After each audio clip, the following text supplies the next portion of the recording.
शिवा. तुमचं आमच्या चॅनलवर स्वागत आहे. तर आज आहे श्रावणी सोमवार आणि श्रावणी सोमवारच्या तुम्हाला खूप खूप शुभेच्छा. तर आज श्रावणी सोमवारची पूजा आपण काय करतो, बाहेर जाऊनच करतो. मंदिरामध्ये जायलाच पाहिजे, पण तिथे काय होतं, खूप गर्दी होते. मग जसं आपल्याला पूजा करायची तशी पूजा करायला भेटत नाही.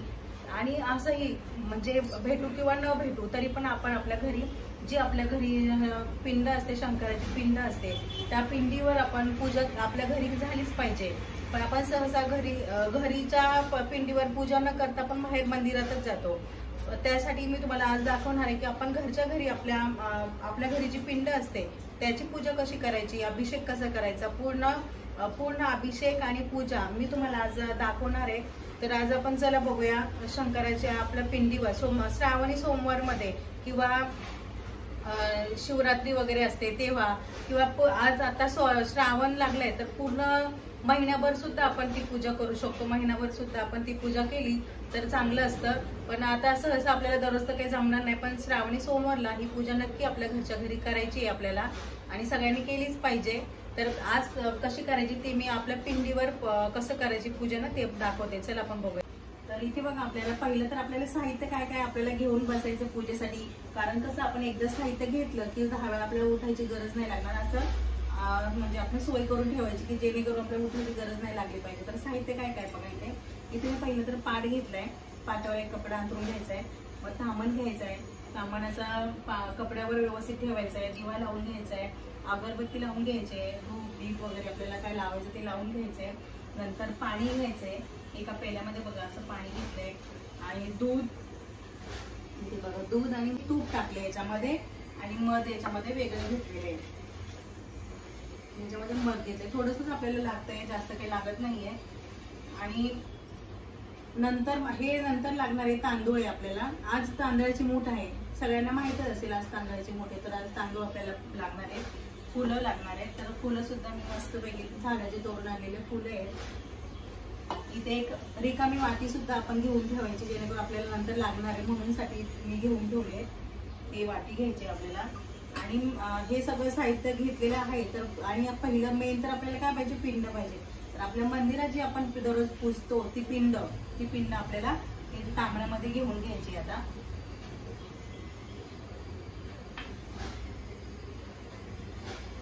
तर माझ्या घरामध्ये तुम्ही बघू शकता अशी छोटीशी अशी मस्त पिंड आहे. तर ती मी आता तांबड्यामध्ये ठेवून घेते. आता ही पिंड आपण तांबड्यामध्ये ठेवली तर ती पहिले आपल्याला काय करायची, धुवून घ्यायची आहे ना. म्हणून सगळं साहित्य हे आपल्याला लागतं. आणि त्याच्यानंतर आपण अभिषेक करणार आहोत. तर ही पहिली मी पिंड स्वच्छ धुवून घेते. पहिलं तर आपल्याला टाकायचंय पाणी.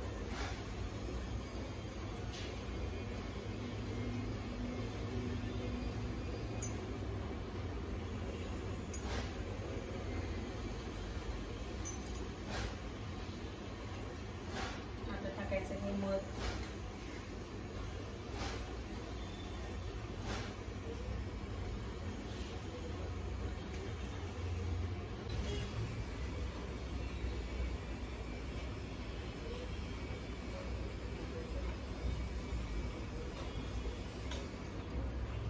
आता हे दूध आणि तूप मी मिक्स केलेले ते मी टाकून घेते.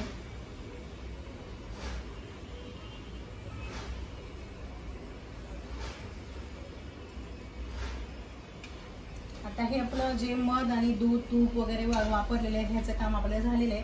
ते आपण साईडला ठेवून घ्यायचे. आणि परत आपल्याला पाण्याने पिंड स्वच्छ धुवून घ्यायची. आता ही मी ना अशी व्यवस्थित अशी धुवून घेते.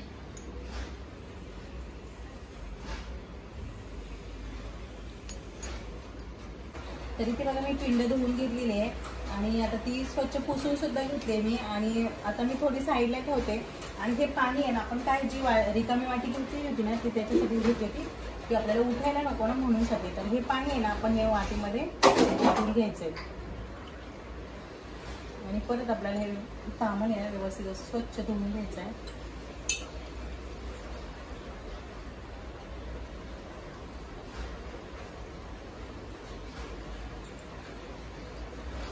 पाणी आपल्याला साईडला ठेवून द्यायचंय.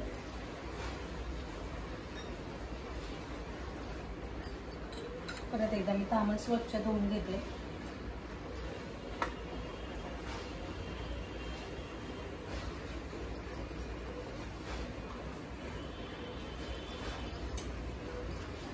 तांबड सुद्धा मी व्यवस्थित पुसून घेते आता.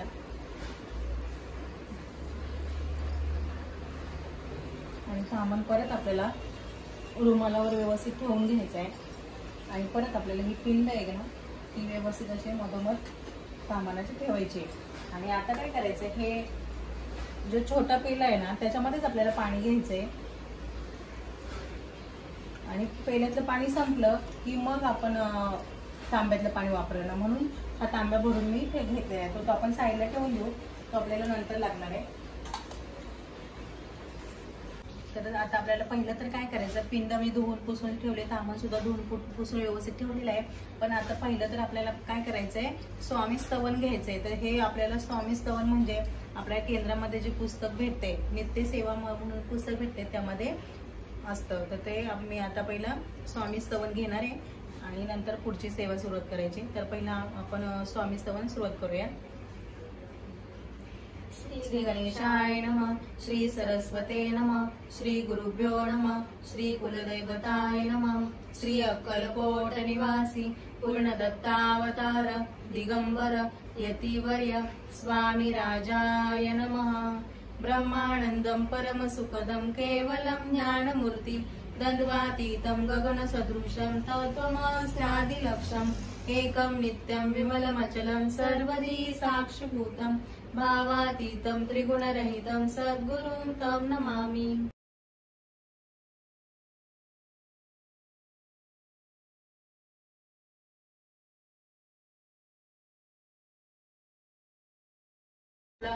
आता स्वामी स्तवन झालेले आहे.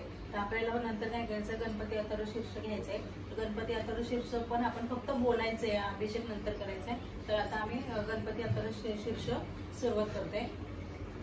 वक्रतुंड महाकाय सूर्यकोटि समप्रभ निर्विघ्नं कुरु मे देव सर्वकार्येषु सर्वदा.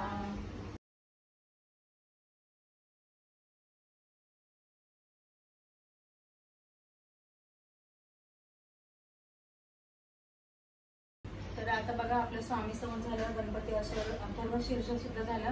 आता आपल्याला अभिषेक करायला सुरुवात करायची आहे. तर अभिषेक पहिलं सुरुवात करायची आहे, तर काय बोलायचं आपल्याला अभिषेक करताना, पहिलं तर आपल्याला श्री सूक्त बोलायचंय. आणि त्याच्यानंतर एक एक जे जे काय काय बोलायचंय ते मी तुम्हाला सतत सांगत जाईल. पण सुरुवात आपल्याला आता श्री सूक्त करून सुरुवात करायची आहे. तर अभिषेक करायला आपण आता सुरुवात करूया. आता मी काय करणार आहे, इथे मी अभिषेक करत जाणार आहे आणि ऋतुजा इथे वाचत जाणार आहे. मी इथे अभिषेक करणार, ऋतुजा वाचत जाणार. जशी जसं आपल्याला काय काय वाचायचंय ते तसं तसं आम्ही तुम्हाला नंतर सांगत जाऊ. आता आपण सुरुवात करूया. तर पहिलं तर श्री सूक्त बोलायचंय. श्री सूक्त. हरि ओम हिरण्यवर्णा हरिणी सुवर्ण रजतस्रजाम चंद्र हिरण्यमे लक्ष्मी जातिवेद मावं तामावं जातिवेद लक्ष्मी मनपगामी नमः यस्या हिरण्यविद्येय गामाश्व पुरुषा नमः.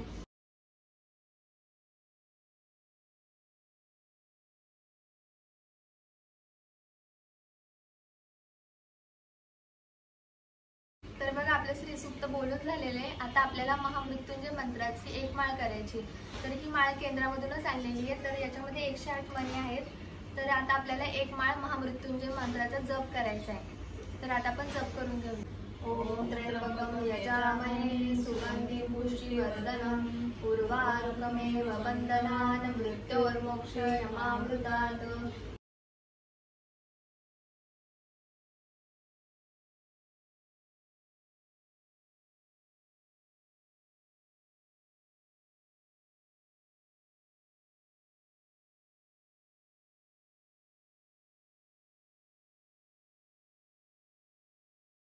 तर या ठिकाणी आपल्याला रुद्र गायत्री मंत्र बोलायचा आहे. ओम तत्पुरुषाय विद्महे महादेवाय धीमहि तन्नो रुद्र प्रचोदयात. हा मंत्र आपल्याला 11 वेळा बोलायचा आहे. तर रुद्र गायत्री मंत्र झाल्यानंतर आपल्याला रामरक्षा बोलायची आहे. तर रामरक्षाच्या आपल्याला 1 ते 9 ओव्या बोलायच्या ते. तर रामरक्षा झाल्यानंतर आपल्याला शिव महिम स्तोत्र हे 1 वेळा बोलायचं आहे.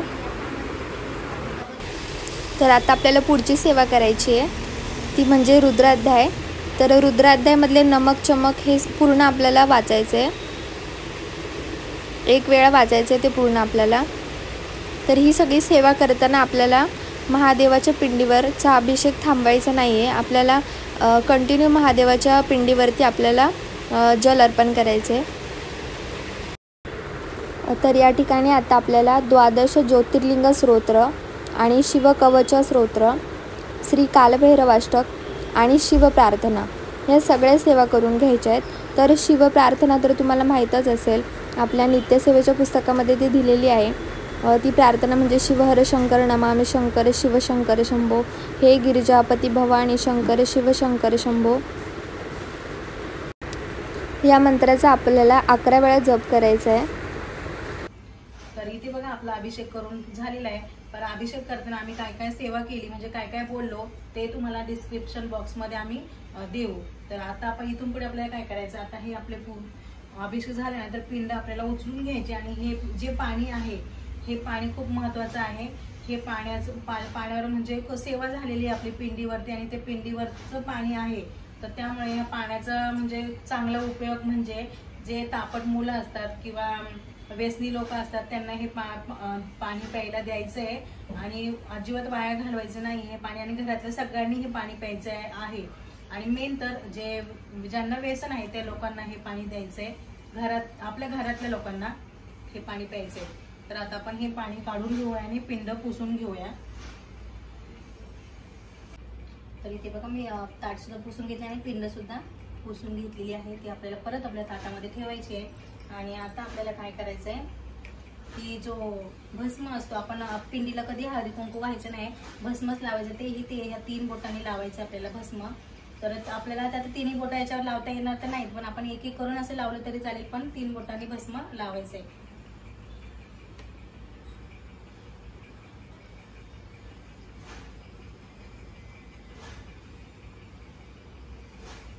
तर हे भस्म आपण लावून घेतलेलं आहे.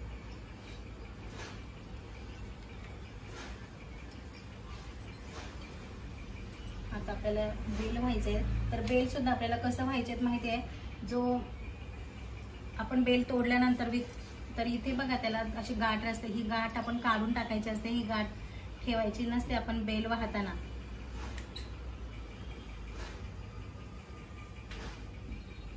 ही गाठ असते ही काढून टाकायची असते. तर ही गाठ मी काढून टाकली आहे. आता आपल्याला बेल वाहून घ्यायचे आणि तुम्हाला सगळ्यांना माहितीच आहे आपल्या शंकराला सफेद फुलंच आवडतात म्हणून मी सफेद फुलं आणलेली आहे. आता फुल वाहून घ्यायचंय.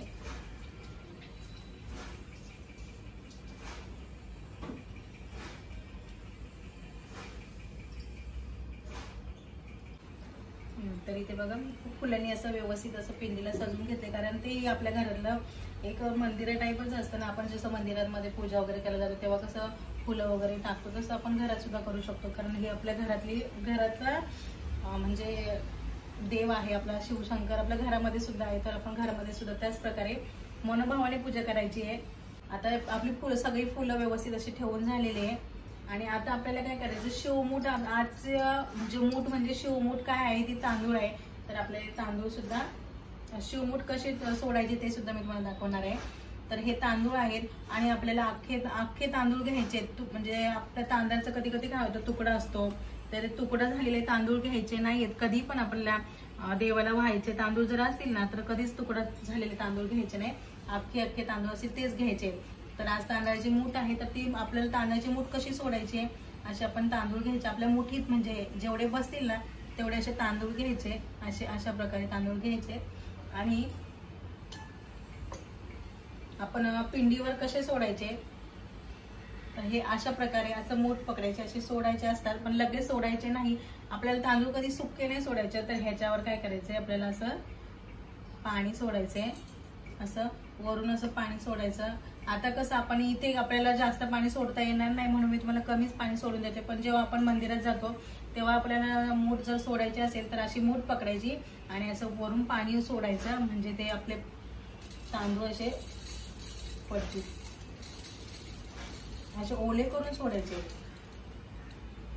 ही मूठ आहे ना आपण असे ओले करून सोडायचे. या पद्धतीने.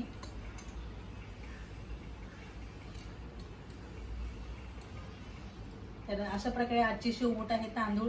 तर तुम्ही मंदिरात जाऊन शिवमूठ तांदूळ असे सोडत नक्की. आणि अशा प्रकारे घरी सुद्धा करा आणि मंदिरात सुद्धा जावा. असं नाही की आपण घरी पूजा केली म्हणजे आपण मंदिरात जायचं नाही, असं नाहीये. घरी पूजा करू नंतर आपण मंदिरात सुद्धा जायचं आहे. तर अशा प्रकारे आपली पूजा झालेली आहे. तर आपल्याला आरती करून घ्यायची आहे. तर आता आपण आरती करूया. तर आरती आपल्याला कापुराची करायची आहे. तर कापूर पेटून घेऊया आणि आरती करायला सुरुवात करूया. तर आरती सुद्धा आपल्याला केंद्रामध्ये जे पुस्तक आहे त्यामध्ये जी आरती आहे ना तीच बोलणार आहे आम्ही.